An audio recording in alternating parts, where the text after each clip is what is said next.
কিভাবে দেখছেন এসআইআর নিয়ে? আন্দোলন করতে গিয়ে যদি কে আইন হাতে নেয় তো পুলিশের কাজই ওকে আটকানো। তো কালকে দেখা যাচ্ছে যে ইলেকশন কমিশনকে বলা হয়েছিল যে 300 এমপি নিয়ে যাবে। ইলেকশন কমিশন বলেছিল আপনারা 30 জন এমপি কে নিয়ে আমাদের দপ্তরে আসতে পারেন, কিন্তু সেটা করা হয়নি। এবং কংগ্রেসের তরফ থেকে না বলা না, হচ্ছে এসবই স্টান্ট। 300 500 কে আছে এমপি?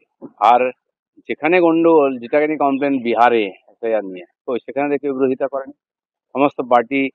বিএলএ 2 দিয়েছে, তারা সহযোগিতা করেছেন, তারপরে এই যে এত বিশাল সংখ্যায় বহু ভোটার বাদ গেছে, এটা তো জেনে গেছে সবাই যে এটা বাস্তব আছে। খালি নিজেদের অস্তিত্ব রক্ষার জন্য এরা লড়াই করছে না। কারণ কি, ওরা জানে এটা খালি বিহারে আটকে থাকবে না, দিল্লি থেকে আরম্ভ করে অন্যান্য রাজ্যে রাজ্যে এবং ওয়েস্ট বেঙ্গলেও আসবে। তখন এখানকার যে পার্টি আছে তাদের হাড় পাঁজর বেরিয়ে যাবে। কারণ যে ভোটারদের উপরে দাঁড়িয়ে ওরা জিতে আসছে, এরা সবই অরিজিনাল ভোটার নয়, জালি ভোটার।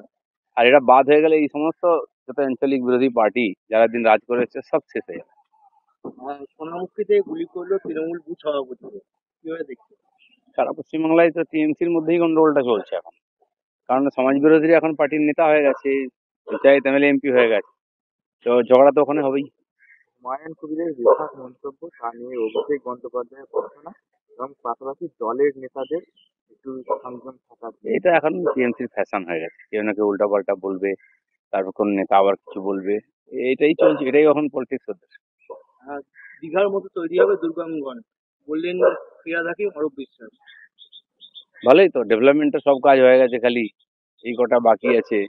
ওনারা যদি পুজো বা এইসব না করেন, বাংলায় কি পুজো বন্ধ হয়ে যাবে নাকি মন্দির হবে না? যারা ডিএর জন্য আন্দোলন করছে তাদের কথাটা ভাবুন, যারা চাকরির জন্য আন্দোলন করছে তাদের যে কথাটা ভাবুন। বাকি অন্যান্য সুবিধা, হসপিটালে কি করে ডাক্তার আসবে, পুলিশ প্রশাসন কি করে ঠিক হবে, এগুলোও তো ভাবার দরকার আছে সরকারের। এগুলো বাদ দিয়ে এখন মন্দির তৈরি করলে খালি হবে নাকি? 2002 সালের যে ভোটার তালিকা, সেখানে দেখা যাচ্ছে যে বনগাঁর বিধায়ক অশোক চিত্তনিয়া, তার এবং তার পরিবারের নাম নেই, এবং সেই নিয়েই চেষ্টা হয়েছে মতুয়ার সঙ্গে। তারা এমপি অফিসে তারা যাবে তার। দেখুন, বর্তমান ভোটার লিস্টের উপরেই তো ভোট হয়।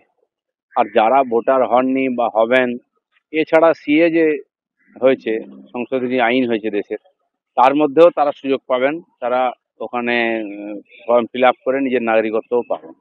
আর অনেকে এরকম আসল ভোটাররা বাদ গেছে পশ্চিমবাংলায়, আর যারা মারা গেছে বা বাইরের লোক, তাদেরকে ভোটার করে রাখা হয়েছে। সেই জন্য এখানে সংশোধন দরকার আছে।